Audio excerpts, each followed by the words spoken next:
નમસ્કાર, ન્યૂઝ 18 ગુજરાતીમાં આપનું સ્વાગત છે અને આપની સાથે હું છું મિત્તલ ખાણીયા। મહત્વના સમાચાર પર નજર કરીએ તો સુરતમાં સ્કૂલ બસનો એક અકસ્માત સર્જાયો છે। બાળકો ઘાયલ થયા। સ્કૂલ બસ અને બેફામ ડમ્પર વચ્ચે અકસ્માત થયો છે। માંડવી હાઈવે પર ઉશ્કેર ગામ નજીકનો આ બનાવ। સરસ્વતી વિદ્યાલયની સ્કૂલની બસને અકસ્માત નડ્યો છે। બાળકો, શિક્ષક અને બસ ચાલક ઘાયલ થયા। અકસ્માત બાદ સ્થાનિકોએ ઘાયલોને બહાર કાઢ્યા અને બાદમાં 108ની મદદથી નજીકની હોસ્પિટલમાં ખસેડાયા છે। સ્કૂલ બસ અને ડમ્પર વચ્ચે આ ગંભીર અકસ્માત થયો છે।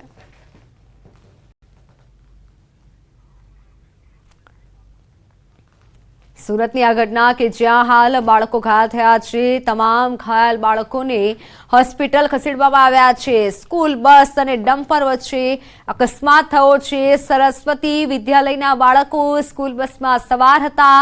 એક શિક્ષક પણ તેમાં સવાર હતા, જે શિક્ષક પણ ઘાયલ થયા છે। બાળકોના પણ દ્રશ્યો સામે આવ્યા છે। માતા પિતા પણ હોસ્પિટલે પહોંચ્યા છે। સ્કૂલ બસ અને ડમ્પર વચ્ચે આ ગંભીર અકસ્માત થયો। અકસ્માત બાદના પણ દ્રશ્યો સામે આવ્યા છે। સ્કૂલ બસ અને ડમ્પર જે ટકરાયા તે સમયના જે દ્રશ્યો સામે આવ્યા છે, જેમાં જોઈ શકાય છે કે સ્કૂલ બસની શું હાલત થઈ છે। બાળકો અત્યારે ઘાયલ થયા છે। ફોનલાઈન પર સંવાદદાતા કેતન જોડાઈ ચુક્યા છે। કેતન, કઈ રીતે અકસ્માત થયો? બાળકોની હાલત કેવી? ચોક્કસ વાત કરું, સુરત જિલ્લાના માંડવી કિમ સ્ટેટ હાઈવે ઉપર ઉશ્કેર ગામ નજીક સ્કૂલ બસ અને ડમ્પર વચ્ચે ગમખોર અકસ્માત સર્જાયો હતો। સરસ્વતી વિદ્યાલયના બાળકો, શિક્ષક અને બસના ડ્રાઈવરને ઈજા જોવા મળી હતી। પરંતુ તાત્કાલિક 108 સ્થળ ઉપર પહોંચી બાળકો સહિત ડ્રાઈવર અને ટીચરોને હાલ શિફા હોસ્પિટલની અંદર ખસેડવામાં આવ્યા છે અને શિફા હોસ્પિટલની અંદર આ તમામ ઈજાગ્રસ્તોની હાલત હાલ સામાન્ય હોવાનું પણ બહાર આવ્યું છે। અને હાલ તો આ જે અકસ્માત સર્જનાર જે ડમ્પર ચાલક છે એ ડમ્પર મૂકી ફરાર થઈ જવા પામ્યો છે અને પોલીસે પણ અકસ્માતની નોંધ લઈ અને ડ્રાઈવરની તપાસ હાથ ધરી છે। જી કેતન, આભાર માહિતી બદલ। તો ડમ્પર ચાલક અકસ્માત સર્જી ફરાર થઈ ગયો છે કે પોલીસે હાલ તપાસ હાથ ધરી છે। તો અરવલ્લી જિલ્લાના વાતાવરણમાં પલટો આવ્યો છે। સવારથી વાદળછાયું વાતાવરણ જોવા મળ્યું છે। વાદળછાયા વાતાવરણથી શિયાળુ પાકને અસર પહોંચશે। ઘઉં, બટાકા, વરિયાળી, રાયડો સહિતના પાકને નુકસાન। વાતાવરણમાં પલટો આવતા ખેડૂતોની ચિંતા વધી છે।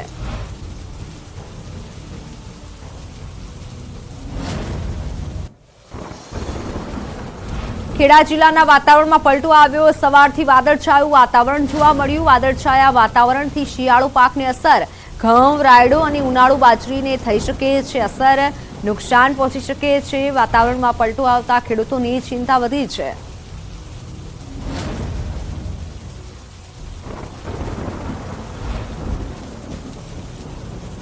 તો શિવરાત્રી પહેલા ગિરનાર પર પ્લાસ્ટિક પ્રતિબંધની અમલવારીને લઈને વિવાદ સર્જાયો છે।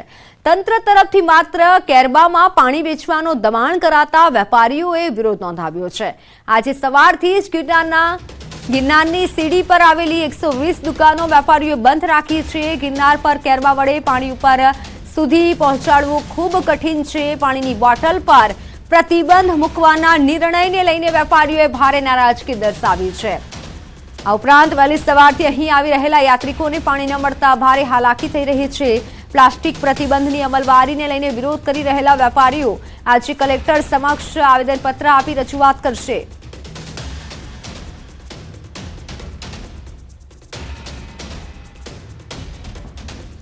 પાણી કેરબાથી ઉપર લાવવાનો જે નિર્ણય કરવામાં આવ્યો છે તેને લઈને વેપારીઓમાં રોષ છે। વેપારીઓ કલેક્ટરને આવેદનપત્ર આપશે। ગિરનાર પર પાણી ન હોવાથી યાત્રિકોને હાલાકી થઈ શકે છે। પ્લાસ્ટિક પ્રતિબંધની અમલવારીને લઈને વિવાદ સર્જાયો છે। ફોનલાઈન પર સંવાદદાતા અતુલ જોડાઈ ચુક્યા છે। જી અતુલ, હાલ વેપારીઓએ બંધ પાડી વિરોધ દર્શાવ્યો છે, શું વધુ અપડેટ્સ? જી, આપણે મિત્ર ચોખ્ખો જણાવું કે જે રીતે હાલ જે પ્લાસ્ટિકના મુદ્દે ગિરનાર ઉપર હાઈકોર્ટના આદેશ બાદ જે વહીવટી તંત્ર છે હરકતમાં આવ્યું છે અને તે લોકોએ છે તે ગિરનાર ઉપર પ્લાસ્ટિકની બોટલો લઈ જવા માટે પ્રતિબંધ ફરમાયો છે। બીજી તરફ જે ગિરનારની સીડી ઉપર ધંધો કરતા વેપારીઓ છે તેને એવી કડક સૂચના આપવામાં આવી છે કે તમે લોકો કેરબામાંથી પાણી ભરો, પણ કેરબા ઉપર લઈ જવા અશક્ય હોય અને કેરબામાં પાણીની સંગ્રહ શક્તિ પણ ઓછી હોય, જેને લઈ અને વેપારીઓ નાખું છે અને તેને લઈને આજે ગિરનાર સીડી ઉપર 100 થી વધુ દુકાનદારો છે પોતાના ધંધા રોજગાર બંધ કરીને ધરણા ઉપર બેઠા છે। હાલ જે વહીવટી તંત્રના નિર્ણય સામે દુકાનધારકોનો રોષ છે અને આની અંદર જે છે જે પ્લાસ્ટિકની બોટલો ઉપરના પ્રતિબંધને લઈ હાલ જે વિવાદ સર્જાયો છે તેને લઈ જે સીડી ઉપરના દુકાનધારકો છે તેમાં રોષ ફરવાયો છે અને અત્યારે જાહેર જે દુકાનધારકો છે જે ગિરનારની સીડી ઉપરના તે લોકો અહીંયા ગિરનારની સીડી ઉપર ધરણા ઉપર બેઠા છે. જી મિત્ર. જી બિલકુલ અતુલ, આભાર માહિતી બદલ. તો વાઘોડિયાના પૂર્વ એમએલએ આજે કેસરિયા કરશે. ધર્મેન્દ્રસિંહ વાઘેલા રાજીનામા બાદ આજે ભાજપમાં મળશે. પ્રદેશ ભાજપ પ્રમુખ સી.આર. પાટીલના હસ્તે આજે ભાજપનો ખેસ પહેરશે. કોંગ્રેસ આપ સહિત પક્ષના 10,000 કાર્યકરો પણ ભાજપમાં જોડાય તેવો દાવો છે. વાઘોડિયાના પક્ષ ધારાસભ્ય રહેલા ધર્મેન્દ્રસિંહ વાઘેલાએ અગાઉ રાજીનામું ધરી દીધું હતું.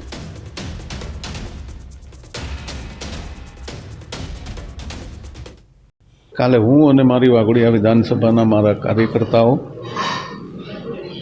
અને કોંગ્રેસ અને આમ આદમી પાર્ટીના પણ કાર્યકર્તાઓ મારી સાથે ભારતીય જનતા પાર્ટીના યશસ્વી ગુજરાત પ્રદેશ અધ્યક્ષ માનનીય સી.આર. પાટીલ સાહેબના સાનિધ્યમાં વાઘોડિયા સર્કસ ગ્રાઉન્ડ ખાતે 20,000 લોકોની સંખ્યા સાથે કાલે વિધિવંત ભારતીય જનતા પાર્ટીની અંદર જોડાવાનું અમે નક્કી કરેલું છે.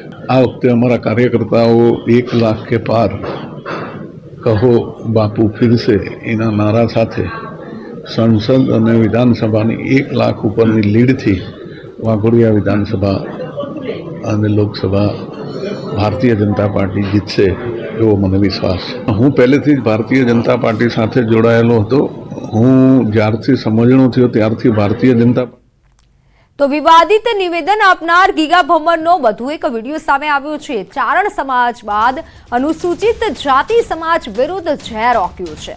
અનુસૂચિત જાતિ સમાજ સામે ટિપ્પણી કરતો વિડીયો વાયરલ થયો છે. વિડીયો વાયરલ થતા અનુસૂચિત સમાજના આગેવાનોમાં રોષ જોવા મળ્યો. રાષ્ટ્રીય અનુસૂચિત અધિકાર મંચના સહકન્વીનર માવજી સરવૈયાએ પોલીસને રજૂઆત કરી ગીગા ભમ્મર સામે કાર્યવાહી કરવાની માંગ કરી છે.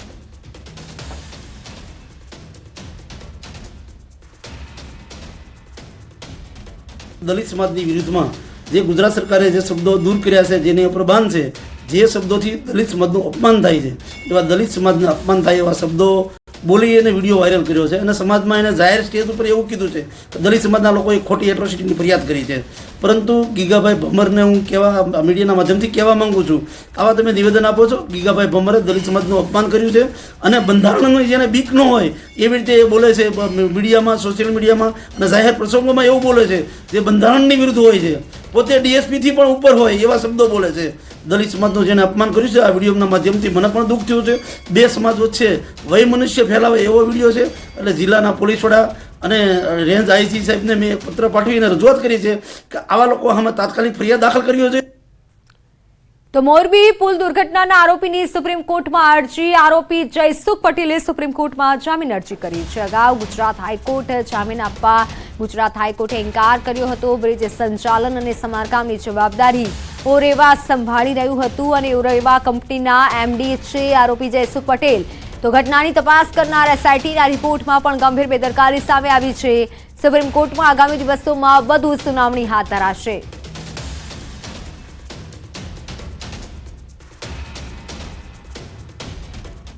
વાત સુરતની. સુરતના સારોલીમાં વિધવા સાથે 15 લાખની છેતરપિંડી કરનાર યુવકની ધરપકડ કરાઈ છે.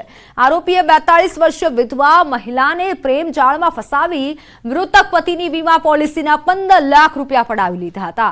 આ રકમથી આરોપીએ એક મોપેડ ખરીદ્યું હતું. તે ઉપરાંત મોટાભાગની રકમ ઓનલાઈન ગેમિંગમાં હારી ગયો હોવાનું સામે આવ્યું છે. તો પોલીસે યુવકની ધરપકડ કરી વધુ તપાસ હાથ ધરી છે.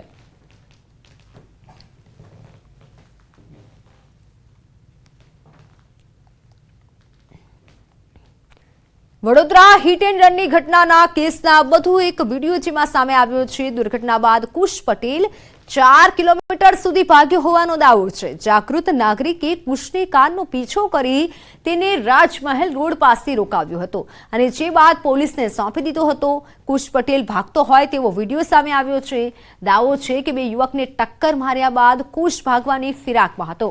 જોકે જાગૃત નાગરિકે તેનો પીછો કર્યો હતો અને આ દરમિયાન તેણે ફૂલ સ્પીડમાં કાર ચલાવી હતી. વિડીયોમાં જોઈ શકાય છે કે કુશને લોકો બૂમો પાડી રહ્યા છે કે કાર રોકી દે. છતાં તે કાર લઈ અને જઈ રહ્યો છે, બ્રેક નથી લગાવતો.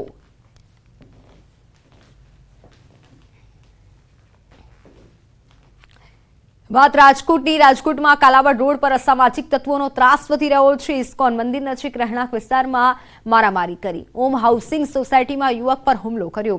નજીવી બાબતે 19 વર્ષીય યુવક પર હિચકારો હુમલો કર્યો. હુમલામાં પીડિત યુવકની આંખના ભાગે ગંભીર ઇજાઓ પહોંચી. મારામારીની ઘટનાના સીસીટીવી ફૂટેજ સામે આવ્યા છે.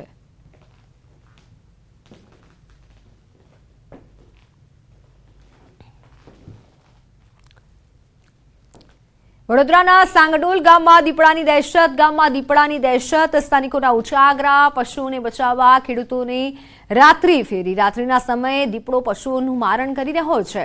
વન વિભાગની રજૂઆત છતાં પગલાં ન લેવાતાનો આક્ષેપ થઈ રહ્યો છે. દીપડાને પાંજરે પૂરવા ગ્રામ્યજનો ઉજાગરા કરી રહ્યા છે. વન વિભાગે કાર્યવાહી ન કરતા ખેડૂતો રાત્રે જાગવા મજબૂર બન્યા છે. દેવ નદીના કિનારાના ગામે દીપડાના ડર વચ્ચે ગ્રામ્યજનો જીવી રહ્યા છે.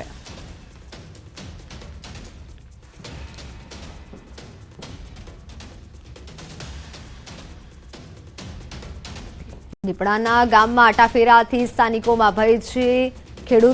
સ્થાનિકો રાત્રે ફેરી કરી રહ્યા છે. પશુઓને બચાવવા માટે ખેડૂતો રાત્રે ફેરી કરી રહ્યા છે. જોકે વન વિભાગ ન પહોંચ્યું હોવાના પણ આક્ષેપો થઈ રહ્યા છે. ગામમાં દીપડાની દહેશતથી સ્થાનિકો રાત ઉજાગરા કરી રહ્યા છે.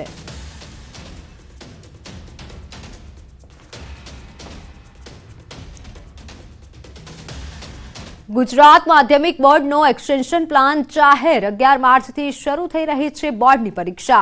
ધોરણ 10માં 84 ઝોનના 981 કેન્દ્રો પર પરીક્ષાનું આયોજન કરવામાં આવ્યું છે. 4 જેલ કેન્દ્રો પર પણ આ પરીક્ષા યોજાશે. ધોરણ 12 સામાન્ય પ્રવાહમાં 506, વિજ્ઞાન પ્રવાહના 147 કેન્દ્ર. ધોરણ 10માં 9,17,687 વિદ્યાર્થીઓ પરીક્ષા આપશે, જ્યારે કે ધોરણ 10માં 1.65 લાખ વિદ્યાર્થીઓ રિપીટર તરીકે પરીક્ષા આપવાના છે. ધોરણ 12 વિજ્ઞાન પ્રવાહમાં 1,11,549 વિદ્યાર્થીઓ પરીક્ષા આપશે. ધોરણ 12 વિજ્ઞાન પ્રવાહમાં 20,438 વિદ્યાર્થીઓ નોંધાયા છે. તો ધોરણ 12 સામાન્ય પ્રવાહમાં 4,89,279 વિદ્યાર્થીઓ પરીક્ષા આપશે. ધોરણ 12 સામાન્ય પ્રવાહમાં 74,547 વિદ્યાર્થી રિપીટર તરીકે પરીક્ષા આપવાના છે.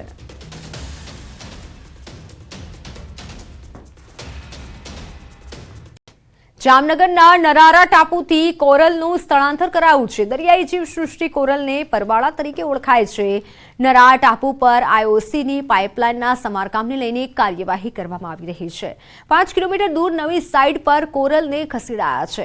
વર્ષ 2021થી 16,000થી પણ વધારે કોરલનું સ્થળાંતર દરિયાઈ જીવસૃષ્ટિ બચાવવા આ નિર્ણય લેવાયો હતો. મરીન નેશનલ પાર્ક અને જીઓલોજીકલ ડિપાર્ટમેન્ટની કામગીરી 90% કોરલને સજીવ સ્થળાંતર કરવામાં સફળતા મળી છે.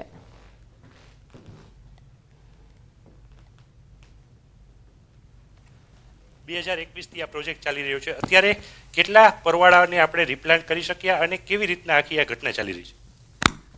આજે જ્યારે ભારત ડેવલપમેન્ટના ક્ષેત્રે વિશ્વમાં પોતાનું સ્થાન આગળ લાવી રહ્યું છે, ત્યારે ભારત માટે અને વિશેષ કરીને ગુજરાત અને ગુજરાત વન વિભાગ માટે બહુ ગર્વની વાત કહી શકાય કે મરીન નેશનલ પાર્ક જામનગર હેઠળના નરારા ટાપુ ખાતે આવેલા કોરલ્સ એટલે કે પરવાળા, એમને આઈઓસીએલની જૂની પાઇપલાઇન, જે 40 વર્ષ જૂની પાઇપલાઇન હતી, એમનું સમય અનુસાર એમને ચેન્જ કરવી જરૂરી હતી. ત્યારે એ ચેન્જ કરવામાં દરિયાઈ જીવસૃષ્ટિને કોઈ જાતનું નુકસાન ન થાય એ માટે ગુજરાત વન વિભાગે એક બહુ મોટો ઇનિશિયેટિવ લીધું છે. તો નરારા ટાપુથી 5 કિલોમીટર દૂર આપણે એક સાઇટ પ્રિફર કરેલી છે, જેમાં ZSI એટલે કે ઝૂઓલોજીકલ સર્વે ઓફ ઇન્ડિયાના 10 એક્સપર્ટ અને ગુજરાત વન વિભાગે જુલાઈ 2021થી આ પ્રોજેક્ટ હાથ ધરેલો છે, જે અંતર્ગત હાલમાં આપણે 16,000 જેટલા કોરલ્સ છે એમનું રિલોકેશન કરેલું છે. તો હાલ સમાચારોમાં સમય થયો છે વિરામનો.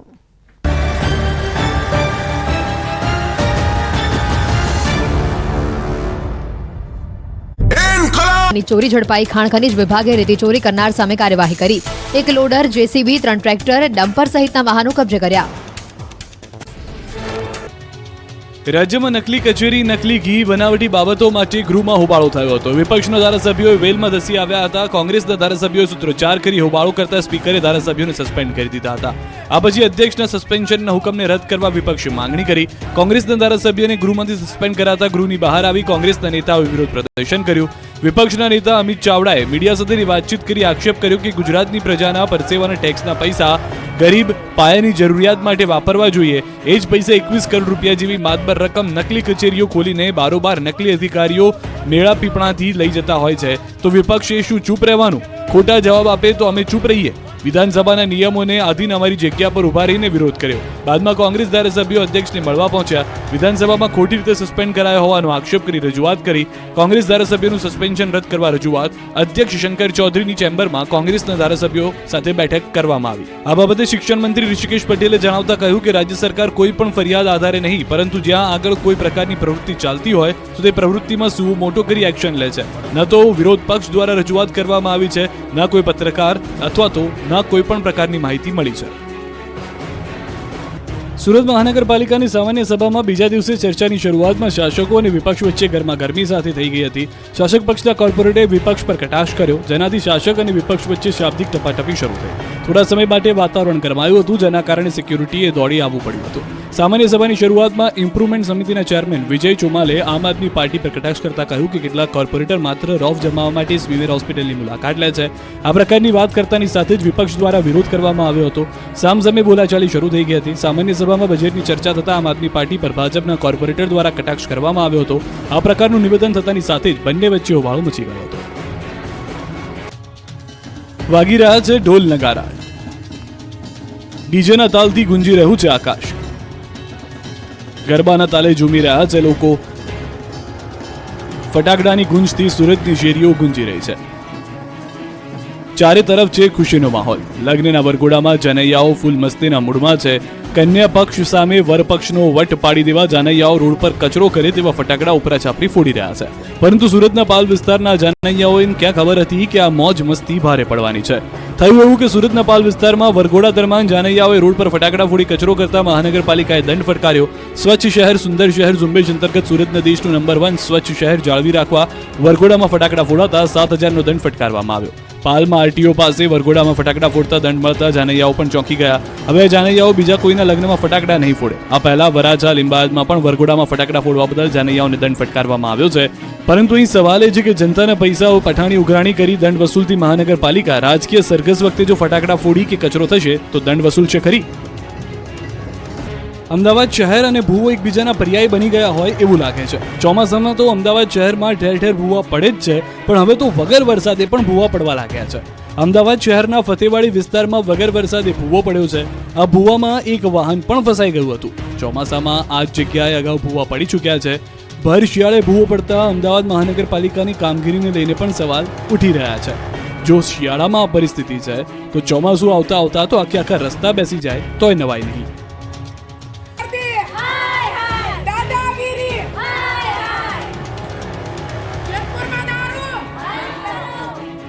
આ વિરોધ, આ હલ્લાબોલ અને આ સૂત્રોચ્ચારનું કારણ છે જેતપુરમાં દારૂનું દૂષણ. જેતપુરમાં દારૂડિયાઓની ધમાલ, બુટલેગરોની મનમાની. જેતપુરમાં શેરીએ શેરીએ દારૂના અડ્ડાઓ ખુલી જતા લોકો ત્રાહિમામ પોકારી ઉઠ્યા છે. પોલીસ પણ જાણે બુટલેગરની મિત્ર બની ગઈ હોય તેમ કોઈ કાર્યવાહી ન થતા લોકો ત્રાસી ગયા છે. ત્યારે આ મુદ્દે હવે મહિલાઓ મેદાને ઉતરી છે. જેતપુરમાં દારૂના વ્યસનને ડામવા મહિલા સમિતિએ રોષ વ્યક્ત કર્યો. Jetpur dying and printing association આવેદનપત્ર આપી કારખાનામાં કામ કરતા શ્રમિકો માટે કડક નિયમો બનાવવાની માંગ કરી. જેતપુર શહેરમાં આવેલા અનેક કારખાનાઓમાં શ્રમિકો કામ કરે છે અને વ્યસનના રવાડે ચડે છે તેવા મહિલા સમિતિ તરફથી આક્ષેપ કરાયા. શ્રમિકને વ્યસનથી દૂર રાખવા એસોસિએશનની કામગીરી કરે તેવી માંગ કરાઈ. શહેરમાં ચાલતા દારૂના અડ્ડાઓ બંધ નહીં કરાવાય તો આગામી સમયમાં ઉગ્ર આંદોલન કરવાની પણ મહિલાઓએ ચીમકી ઉચ્ચારી છે. રાજ્યમાં એક જ દિવસમાં તાપમાનનો પારો 4 થી 5 ડિગ્રી ગગડી ગયો છે. ગાયબ થયેલી ઠંડી ફરી પ્રગટ થઈ ગઈ છે. રાજ્યમાં ઠંડીનું જોર વધી ગયું છે. ઠંડીનું નવું રાઉન્ડ શરૂ થતાં જ સવારે અને રાત્રે ફરી લોકો ઠંડીમાં ઠૂંઠવાઈ ગયા છે. ઠંડીની સાથે પવનની ગતિમાં વધારો થતાં ઠંડીનું જોર વધ્યું છે. 2 થી 3 ડિગ્રી લઘુત્તમ તાપમાનનો પારો ગગડ્યો છે. રાજ્યના 12 શહેરમાં 15 થી 18 ડિગ્રી તાપમાન નોંધાયું છે. સૌથી ઓછું ભાવનગરના મહુવામાં 15 ડિગ્રી પારો રહ્યો. કચ્છના નલિયામાં 16 ડિગ્રી લઘુત્તમ તાપમાન. બીજી તરફ આગામી 25 ફેબ્રુઆરી સુધી ટાઢના ટોર્ચરની આગાહી હવામાન વિભાગે કરી છે. હવામાન વિભાગે આગાહી કરી છે કે આગામી સમયમાં 2 થી 3 ડિગ્રીનો ઘટાડો થશે. તો ગીર સોમનાથમાં ગાઢ ધુમ્મસની ચાદર પથરાઈ. વહેલી સવારે હાઈવે પર ગાઢ ધુમ્મસના કારણે વિઝિબિલિટી ઓછી થઈ. ધુમ્મસના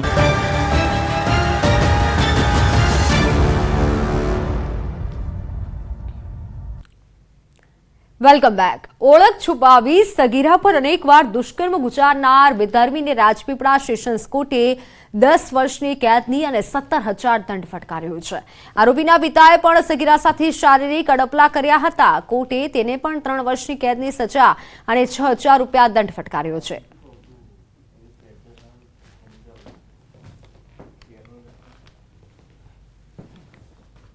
એ 10 વર્ષ પહેલાં એક નાદોદ તાલુકાના ગામની છોકરી સાથે પ્રેમ સંબંધ બાંધીને પ્રેમ લગ્ન કરેલા અને હાલમાં એની પાસે 7 વર્ષની બાળકી પણ થયેલી. ત્યાર પછી એ ભાવિનના નામથી એ પોતે ઓળખાયેલો હતો અને ભાવિન છું એમ કરીને એની સાથે પ્રેમ સંબંધ બનેલા.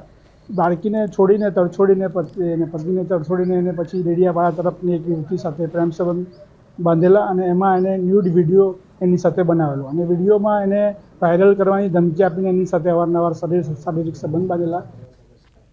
વાત હવે વાળીનાથમાં શિવધામની.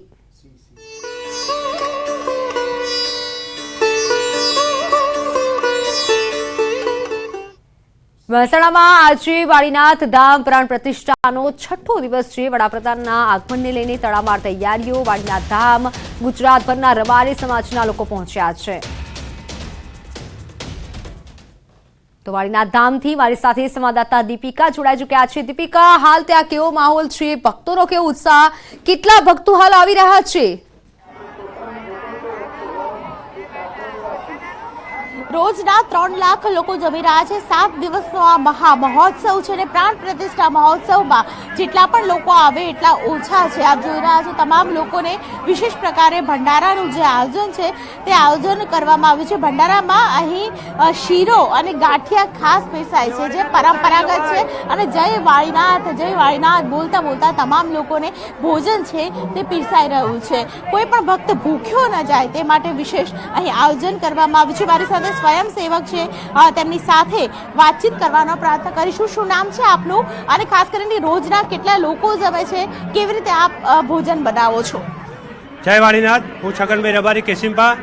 અહીંયા જનરલ લોકો જમવા માટે 8 ડૂબ બનાવે છે અને VIP એક બનાવ્યો છે અને એક ભૂદેવ માટે અને જે હવનમાં બેસે એમના માટે પણ એક બનાવ્યો છે. એ લોકો 10,000 વ્યક્તિ હોય છે. અહીંયા રોજના 2 લાખની એવરેજ જમે છે અને આજે અને આવતીકાલે 3 લાખની આજુબાજુ ગણતરી છે અને એ રીતે વ્યવસ્થા કરેલી છે. સવારે 8 વાગ્યાથી ચાલુ થાય છે, બપોરે 4 વાગ્યા સુધી ચાલે છે અને એ રીતે અહીંયા સાદેભાઈ રાયસણવાળા એમની ટીમ જે છે આની અંદર સેવા આપી રહી છે. એમના 400 છોકરાઓ અને અહીંયા બાજુના ખંડોસણ ગામ તરફ ગામના માણસો બધી સેવા આપી રહ્યા છે અને લોકોનો સહેમ અને અહીંયા ચાની વ્યવસ્થા પણ ચકલીથી કરેલી અને છાશને પાણી પણ વ્યવસ્થા પાછળ એવી વ્યવસ્થા કરેલી છે કે કોઈ આવનાર વ્યક્તિને તકલીફ ના પડે. અને રાત્રિ રોકાણ કરવું હોય જે કચ્છમાંથી અને બધા આવેલા છે, બાબર બનાસકાંઠાથી, એ લોકોને બધાને વ્યવસ્થા માટે 10 ડૂમ બનાવવામાં આવ્યા છે અને લોકો ભાવ ભક્તિથી જય વાળીનાથ બોલતા જાય અને પ્રસાદ લેતા જાય છે અને 4 વાગ્યા સુધી 5 વાગ્યા સુધી આ બધું ચાલતું રહે છે. સાંજે 6 વાગે ફરી ચાલુ થાય છે. રાત્રે 12 1 વાગ્યા સુધી ચાલે છે. રાત્રે ડાયરો હોય છે એટલે લોકો 2-3 વાગ્યા સુધી ચાલુ રહે છે અને અમે એક બુફે રાખીએ છીએ. રાત્રે 1 વાગ્યા પછી મોડે સુધી ચાલુ રહે છે અને આ રીતે વ્યવસ્થા કરવામાં આવેલી છે. 1 વાગ્યા સુધી લોકો જમી શકે તે માટે ભંડારો ચાલુ જ રહેતો હોય છે. રાખીએ છીએ. રાત્રે લોકો આવે છે બધું જોવા માટે એટલે અમે ભંડારો ચાલુ જ રાખીએ છીએ. એક લેડીઝ માટે અને જેન્ટ્સ માટે 12 વાગ્યા પછી મોડે સુધી એ ચાલુ રહે છે. અને ગાંઠિયા શીરો આપવામાં આવે છે તેની શું પરંપરા છે રબારી સમાજની? અમારા ગુરુજીએ કીધેલું છે કે રોજ અલગ પ્રસાદ આપો. એક દિવસ મોહનથાળ આપો, એક દિવસ લાડુ આપો, એક દિવસ લાપસી આપો, એક દિવસ એની જોડે ફરસાણ પર આપો. આજે મહાપ્રસાદ છે સેવ ગાંઠિયા, 2 શાક, પૂરી શાક અને પાછળ છાશ. ડેલી અમારા ગુરુજીનો આદેશ છે કે દરેક દિવસ વ્યક્તિ અલગ આવે અને મીઠાઈ અલગ અલગ મળવી જોઈએ એમ. રોજનું કોઈ કેટલું માણસ જમતું હશે? રોજનું મિનિમમ 2 થી 3 લાખ અત્યારે હાલ જમે છે અને આ છેલ્લા 2 દિવસોમાં તો 3 લાખ ઉપર જશે એક સમયનું એમ. આજના દિવસે કેવી રીતે વ્યવસ્થા કરી? તો પ્રતિદિન 3 લાખ લોકો ભોજન માટે આવે છે અને ભોજનની વ્યવસ્થા જ કરવામાં આવી છે.